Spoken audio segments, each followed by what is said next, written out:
You can talk both of them. I mean, because as a coach, you should have each athlete or each person you work with have some kind of game plan, or you profile them, and the player or the athlete is looking for a certain targets or certain goals to reach by a certain amount of time, and you need to have your own little KPIs to say, all right, I'm going to reach that goal for that athlete, and then make them realistic. Sometimes they're very unrealistic, and be very clear at the start, as quick as possible, that this person says, I want a huge top spin forehand, and I want it next week. It's like, okay, let's talk about that, and let's say it's a realistic goals of when you're going to get it. Because it depends on grip change, or whether they're going to accelerate the racket head more, or change the rackets. I mean, there's a whole bunch of different things that you're going to use as a coach to get the outcome that they're looking for. So, yeah, I would say, and then that reflects on business. So the more you're constantly doing little KPIs as far as performance indicators, like I can see my athlete or my client has done what they're looking to do. What's the next goal? And they talk to them again, and program, and you run little KPIs yourself to get them to where they're going to be. Whether you want to, some people are very analytical, and I can guarantee you there are coaches out there that have Excel spreadsheet. They're hitting 10 forehands now. Now they're hitting 18 forehands. Now there's some that are doing that, and then there's coaches like myself that just understand and remember, and photographically remember things, where they are and where their progress track is. What's really good about the analytical one, or the photographic memory one, is that every time your player gets a little upset or gets a little frustrated, you remind them of where they were and where they are now, and then all of a sudden that kicks them back in gear, which again, KPIs that you hold in your head as to where they were to where they are now. Does that help? That coaching and business together. It does, but I think, and a lot of your examples are what we expect. It is, I think, a lot of coaches potentially setting their own performance standards based on their players' improvement. So I think a lot of the coaches miss some of those business performance indicators, or those personal, with our continuing education, those personal performance indicators. And we just say, I'm a great coach, look at all the players I've developed. Now, Yep. is that an indicator of a good coach? Yes, but it's only one. So are you doing your continuing education? Are you doing Yep. your networking? Are those things going to matter? Are you evolving in your career? I think, are those sometimes other things that coaches miss? Absolutely. It's a matter of taking time for all that too. I mean, a coach's life, I don't want to get into a whole nother subject, but we only have so much emotional energy each day. And what I've recognized for coaches is we don't take note of that. And then it's hard to get home, manage kids, manage household, manage all the other responsibilities we have, and give it all to every single client that's on a court. Then you've got the emotional energy, if you're an independent pro in Atlanta, of driving to and from places where I know how bad the traffic is there. That can drain anybody. So there's a lot of factors. The phones, like texting and keeping up with emails and everything else, that really does take a lot. So a key performance indicator there for them would be to notice, okay, these are my really good hours of how I teach well, and I can fit everything else in. If I do this, then something else is going to burn, and then even myself can burn out. So, yes, I think, each coach needs to monitor and manage that well. Because what I've noticed sometimes is my weekends, I got nothing in the tank, and everybody wants me to do things.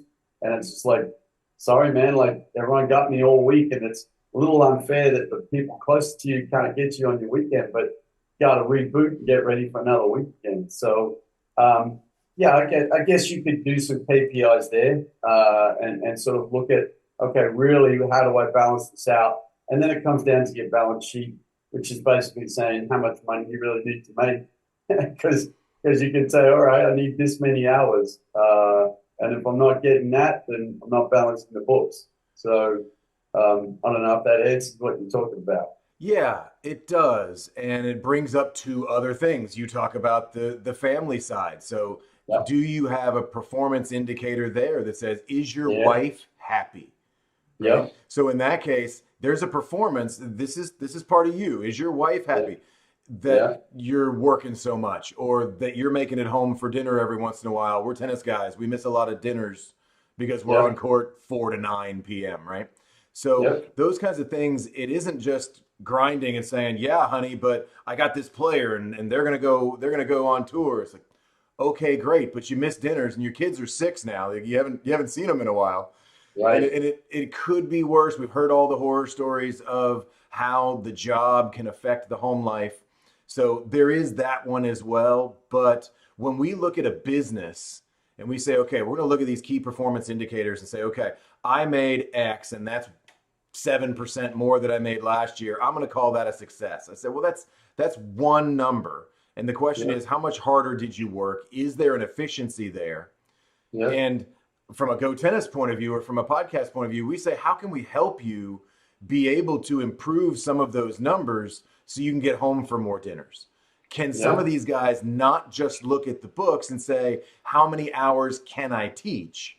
right, Because I've got to make X. I need to teach it millions of hours. Well, no, let's find a better way maybe yeah, to do those things. And sometimes we can say, okay, well, this is a key indicator that says my efficiency rate was down this year, even though I made more money.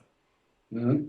Yep. And then you got, have you made room for makeup lessons? Have you made room for this? You're talking about the happy wife? I say happy husband. If he's not happy either, she's not going to be happy. So there has to be a balance sheet there that he needs to then explain that, you know, this is what I can provide if you need me here, and everyone's balanced and everyone's happy. So it is, again, that's creating KPIs between you and your wife. That would be, I don't think I've ever done that. So that's pretty cool what we brought up today, you know. But let's not forget about the athletes. Athletes like graphing first serves, graphing winning first serves, graphing did they come to the net, graphing. I actually spent a lot of time when I graph a player tracking the win point, then the loss point, the win point, then the loss point. They start to understand how to patch points together. Because if you look at the patterns, quite often it's an attention span thing that they have to work on and learning. Then what's a really cool trick that's not easy to do, but you have to have your cell phone next to you all the time, is you need to write down the seconds each point is made. And then you can start to identify they won that point because it was only 10 seconds long. They lost this point at 30 seconds. They won this point at 8 seconds. They lost this point at 28 seconds, right? So now you know exactly what you need to be working on the court. So that's a cool KPI for any athlete or coach to start to recognize something very specific that's to their playing result. So there you go. There's a trick. Which connects back to a recent conversation we had. Data is king, right? Data, data is absolutely king. I mean, the next one that's not easy to track is between racket to racket, Mm-hmm. right? And you have to push your lap button all the time, and you start making notes as to what kind of players you play well against and what players you play poorly against. And you start to recognize that between racket to racket, if it's 1.8 seconds and it causes an error, then you need to work on their perception to speed that up because they're only going to get faster and faster as they progress. You know, so there's all these factors that you can go on in. You can put them another KPI for you, and this is a big one that Andal does a lot of, and he's already programmed this.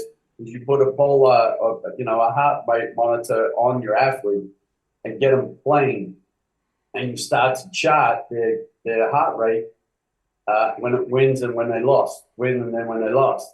And you start matching. And once you get enough data, you start to identify where their prime heart rate is. And then when you practice and train, you work on trying to get them down there. So that's why, Nadal will go a short point, he'll go to one towel. If it's a long point, he goes to two towels. So he gets him back in that optimal level. Anyway, another KPI data point. I love it. I love it. And we could probably keep going a long time with this, with all the statistics out there, the new apps that are out. Yep. There's a few out there that can help you. But today, Justin, that was our 10 minutes. Might have been 11. We won't tell anybody. I appreciate it. 10 minutes of tennis. Justin, we'll see you again next week. Thank you, sir. Welcome. We had to make up for lost time. Exactly. Thank you, sir. See ya.